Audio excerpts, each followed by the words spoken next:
Wa mal hayatud dunya illa mataul hurur. Dunia ini tipu daya saja. Dunia ini pasti berakhir. Jangan tergoda dengan dunia. Betapa banyak pelajaran dicontohkan oleh Allah melalui Quran. Orang-orang yang hina karena mengutamakan dunia. Tapi berapa banyak orang yang Allah muliakan, tidak diabaikan dunia, tapi dunia dia kejar seadanya saja. Lalu akidahnya kuat, dia dikenang sampai sekarang. Ibu bapak saudara-saudara sekalian, pertanyaannya bagi kita, bagaimana memelihara iman? Bagaimana memelihara iman? Satu, ibu punya handphone? Punya handphone? Nah, bapak-bapak punya handphone. Itu handphone kalau dipakai terus kenapa? Lobet. Kalau lobet diapain? Dicas. Kalau tidak dicas kenapa? Kalau mati masih bisa dipakai, Bu? Masih dipakai melempar. Masih bisa, Pak. Iya. Begitu juga dengan iman. Iman perlu dicas. Kalau tidak dicas, mati kita punya iman. Dakwah dengan iman itu handphone dengan cas. Coba lihat. Kita lihat gajinya orang ribuan dolar. Kita lihat rumahnya orang mewah. Kita lihat di TV kehidupan mewah. Mewah, dunia terus. Kapan dicas dengan iman? Perlu dicas. Maka casnya itu satu, dengar dakwah. Dengar dakwah. Mesti dengar ceramah. Caranya, mohon maaf ibu ya, di rumah. Anak-anak kita perdengarkan dakwah. Saya bukan alumni pondok pesantren. Tidak pernah saya pondok pesantren. Dari mana saya belajar agama? Bapak saya waktu saya kecil, ada radio, selalu diputarkan ceramah-ceramah. Minimal kalau kalian dengar ceramah, ada pengetahuan agama di otak kita. Dengar dari mimbar masjid. Maka kalau bapak ibu senang dengar lagu, senang dengar nyanyian-nyanyian, mestinya senang juga dengar dakwah seperti senangnya kita dengar lagu. Gimana caranya? Naik mobil. Naik mobil, sudah dengar dakwah. Pengajian, ayat suci Al-Quran, itu bagian dari ikhtiar, usaha memelihara iman. Karena kalau tidak, hilang iman kita, Pak. Dengar dakwah. Yang kedua, setelah dengar dakwah, yang paling lagi cara memelihara iman itu adalah berteman dengan orang-orang soleh. Coba kalau saya jalan sama Ustadz Samsi Ali, paling saya tanya, Ustadz, di mana masjid bisa berjamaah di sini? Tidak mungkin saya bilang, Ustadz, di mana panti pijat yang bagus? Tidak mungkin kan? Paling saya tanya, di mana ada pengajian? Di mana ada masjid? Kalau orang berteman dengan orang-orang soleh, maka insya Allah tertular kesolehannya. Berteman dengan orang-orang soleh.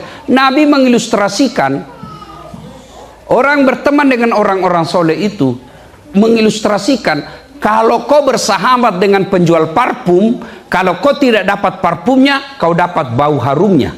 Iya kan? Kalau kau berteman dengan pandai besi, kalau kau tidak dapat apinya, kau dapat bara panasnya. Maka ibu-ibu, hati-hati milih teman. Siapa teman ibu bergaul? Kalau teman ibu bergaul tukang gosip, lambat laun ibu akan tertular tukang gosip. Minimal membenarkan. Katanya oh iya. Masa? Itu minimal itu. Bapak-bapak kalau berteman orang-orang peselingkuh, bapak lambat laun diajari. Caranya gampang supaya tidak ditahu istri. Itu lambat laun. Tapi kalau bapak berteman dengan orang-orang soleh, maka dia akan menularkan kesolehannya. Yang ketiga, cara memelihara iman, jangan mengunjungi tempat-tempat yang diyakini banyak maksiat di situ. Kalau bapak tahu, ini dosa saja di dalamnya ini, sementara imannya bapak gampang goyang, jangan coba-coba. Waktu saya kuliah, kos-kosan orang kuliah, saya tanya teman, selalu dia bawa cewek ke kos-kosannya. Kenapa kau bawa cewek ke kos-kosan? Dia bilang, saya uji iman saya, Ustaz. Terus saya selalu kalah. Ya, Jangan berkunjung ke tempat-tempat maksiat. Yang keempat, cara memelihara iman, kalau bisa Pak, pakai simbol-simbol keislaman kita. Ya, nah, saya tidak tahu kalau di sini, kalau di Indonesia, seperti saya kemana-mana pakai gini Pak, aman. Nggak mungkin saya masuk ke panti pijat begini Pak, nggak mungkin. Atau masuk ke karaoke, weh, Ustadz beleng-beleng ini. Iya kan, jadi pakaian ini bisa mengamankan kita. Saya kalau pakai begini Pak, biasa kalau jalan di tempat umum, saya jaim. Iya Pak, jaga image. Biasa kalau ada cewek lewat seksi cantik, nggak mungkin saya begini Pak. Iya, kenapa? Pakaian ini, pakaian orang Islam itu seperti ini. Maka ibu-ibu kalau suami mau aman, suruh pakai gamis. Dia bilang ibu udah kasar, saya sudah suruh pakai gamis Ustadz, dia ganti di mobilnya. Nah, berarti karakternya memang sudah begitu. Nah, ibu bapak saudara-saudara sekalian, beginilah cara-cara untuk memelihara iman. Yang kelima, doa. Hidayah datang dari Allah. Dan doanya dalam ujung-ujung akhir surat Al-Baqarah, Rabbana la tusik qulubana ba'da is hadaitana wa hab lana min ladunka rahmah innaka antal wahhab. Itu doa. Minimal makna dari ayat itu, ya Allah, jangan engkau gelapkan hati saya, jangan engkau tutup hati saya, jangan engkau lindungi hati saya, serta jangan engkau sesatkan, gelapkan setelah engkau berikan hidayah dan petunjuk. Itu kita minta kepada Allah. Dan doa itu Pak tidak harus bahasa Arab. Nah, ya, banyak orang mau berdoa dia beli buku doa, lalu dia hafal. Bukan menghafal itu doa itu curhat. Tidak mesti bahasa Arab. Daripada ibu bahasa Arab tidak tahu artinya, kan bingung malaikat. Apa maksudnya ini ibu? Lain di mulut, lain di bibir, ya kan? Apa maksudnya ini ibu? Dia meminta doa suami yang setia, ternyata doa yang dia baca doa minta hujan. Ibu bapak saudara-saudara sekalian, ya inilah kiat-kiat memelihara iman kita. Waktu berikutnya saya persilahkan untuk bertanya kalau ada yang mau bertanya. Silakan. Ya, saya duduk. Sebenarnya saya sudah mulai lobet. Ya, Pak. Ya, saya lobetnya karena konsumsi makanannya tidak cocok di Indonesia dengan perut saya. Saya bawa satu koper Indomie, ternyata enak juga makan Indomie terus. Silakan, ibu-ibu mau tanya apa saja, silakan ya. Atau ada yang mau menjawab, boleh juga. Silakan, kita mulai dari ibu-ibu di belakang, boleh. Ibu, oke, sudah. Bu, saya kasih $100. Mau ibu? Mau? Oke, mau. Lalu saya tambah lagi $100. Pasti tambah mau. Ya toh? Tambah lagi $100. Masih tambah mau. Artinya, kalau ibu cuma dengar, sudah dapat pahala. Mengajinya lagi, dia baca dengan tambah lagi pahala. Dia belajari lagi terjemahannya, dia baca, kemudian dia baca lagi tafsirnya, banyak lagi keutamaan. Makin sering dilakukan, makin banyak. Boleh dengar saja, boleh. Tapi jangan bilang saya tidak mau baca. Itu tidak mau bacanya itu yang tidak boleh. Tapi kalau dia bilang saya sibuk, tidak punya waktu lagi, tapi saya dengar saja. Alhamdulillah masih ada harapan. Kalau kamu mempelajari membaca Al-Quran, kalau maksudnya dia tidak mau belajar. Dia tidak mau belajar Al-Quran. Tidak mau belajar. Tidak mau belajarnya itu tidak baik. Tapi mendengar murattalnya itu baik. Ya, masih lebih baik daripada tidak mau belajar, tidak mau mendengar pula. Tapi kalau mau yang lebih baik, mendengar dan belajar. Makanya saya bilang tadi, ibu mau $1, $10, $100, sudah itu saya tambah lagi, makin banyak amal, makin bagus. Dan bapak ibu harus tahu, orang masuk surga bukan karena tidak ada dosa. Coba, mana ini contoh, saya kasih contoh. Cuma ndak ada contoh di sini. Ya, ndak ada. Saya mau kasih contoh saja ya. Dek gagah, ini ada rupanya, ada. Oke. Ibu bapak, saudara-saudara sekalian, ya, saya kasih contoh ya. Nah, bapak ibu lihat ini. Lihat ini. Jawab dulu. Lobet betul.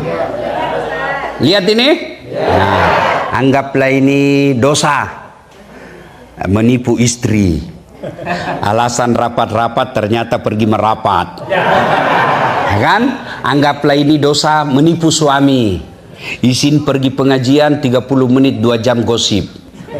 30 menit saja dengar dakwah, 30 menit gosip. Anggaplah ini gibah. Anggaplah ini makan barang-barang yang tidak halal. Ini di sini dosa. Nah, kira-kira kalau saya kasih di sini, bapak ibu masih lihat? Masih lihat? Nah, inilah amal. Ini dosa, ini amal. Itulah makna dari hadis, tutupi kesalahanmu dengan memperbanyak kebaikan, amal. Maka yang kita kejar berlomba-lomba dalam kebaikan. Pastabikul khairat. Maka yayasan saya itu tagline-nya, motonya pastabikul khairat. Berlomba-lomba dalam mengejar kebaikan. Ibu ngaji, pahala. Dengar dakwah, pahala lagi. Masak, pahala lagi. Masak sambil dengar dakwah, pahala lagi. Masak sambil dengar ceramah, pahala lagi. Makin banyak pahala, akhirnya dosa timbang, kurang. Bukan dikurangi, tapi beratnya amal lebih banyak daripada beratnya dosa. Itulah sebabnya ada 2 malaikat, Pak. Ada malaikat pencatat kebaikan sebelah kanan, ada malaikat pencatat keburukan sebelah kiri. Tidak boleh dikatakan, tidak usah kau sholat, tidak pakai jilbab. Tidak pakai jilbab beda, sholat juga beda. Itu makna ayat, wala talbisul haqqa bil batil. Allah tidak mencampurkan antara hak yang batil. Maka ketika ditimbang kebaikannya sebelah kanan, timbang keburukannya sebelah kiri, ternyata timbang punya timbang lebih berat kebaikannya daripada dosanya, meskipun selisihnya 0,1%, dia masuk surga. Yang celaka, kita hobi dosa, kurang amal. Kalau tidak bisa memperbanyak amal, jangan tambah dosa. Begitu rumusnya. Kalau banyak dosa, mestinya lebih banyak lagi kebaikan kita. Yang jadi masalah, dosa banyak, pahala kebaikan kurang. Nah, bagaimana cara menambah-nambah pahala-pahala itu? Semua nilai-nilai kebaikan lillahi ta'ala itulah pahala. Bukan pahala itu hanya sholat. Kalau pahala hanya sholat, berapa kali bu sholat sehari? Paling 5 kali. Tambah sunnah-sunnahnya. Itu untung sekali sudah kalau ada rawatibnya. Sholat tengah malam. Ya toh? Kalau cuma puasa Ramadan 1 kali 1 tahun. Itu pun juga kalau tidak terlalu dingin. Ya. Maka pahalanya ibu-ibu ngurus anak. Pahalanya ibu-ibu ngurus suami. Caranya apa?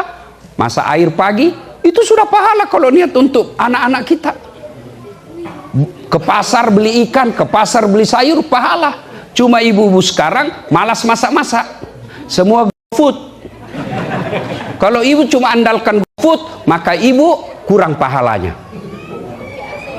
Ya, bapak-bapak apa pahala kita?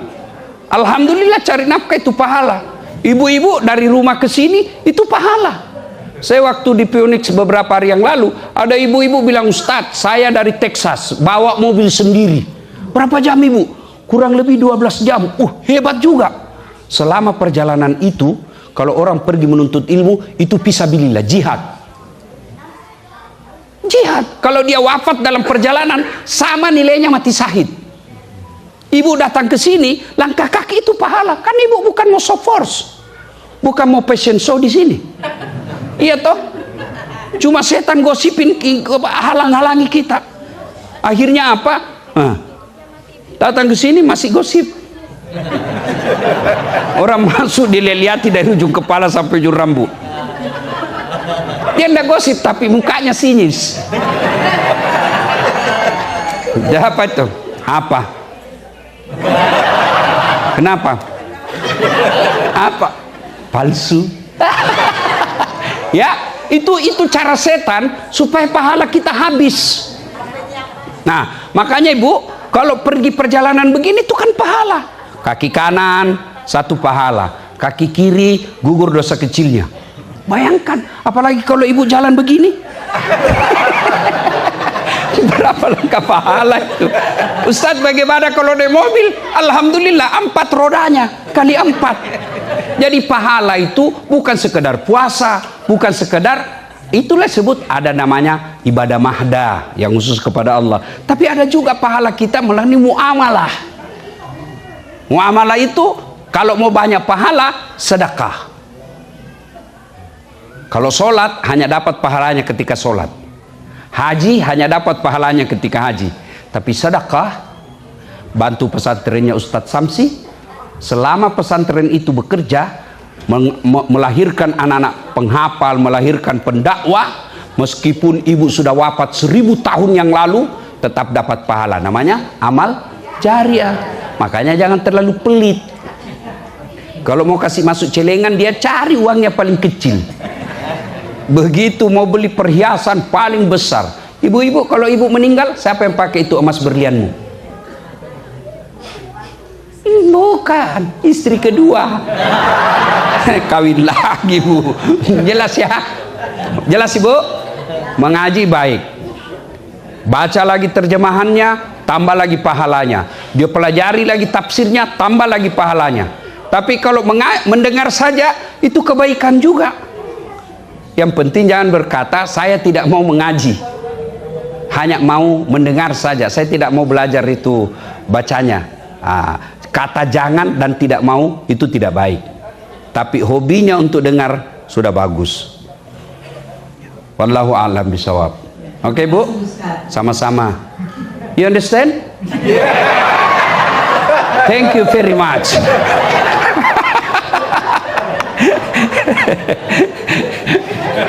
Ada lagi? Ada lagi? Ya. Pak, dalam dakwah itu memang ada metode. Ya, ada metode yang fokus serius terus.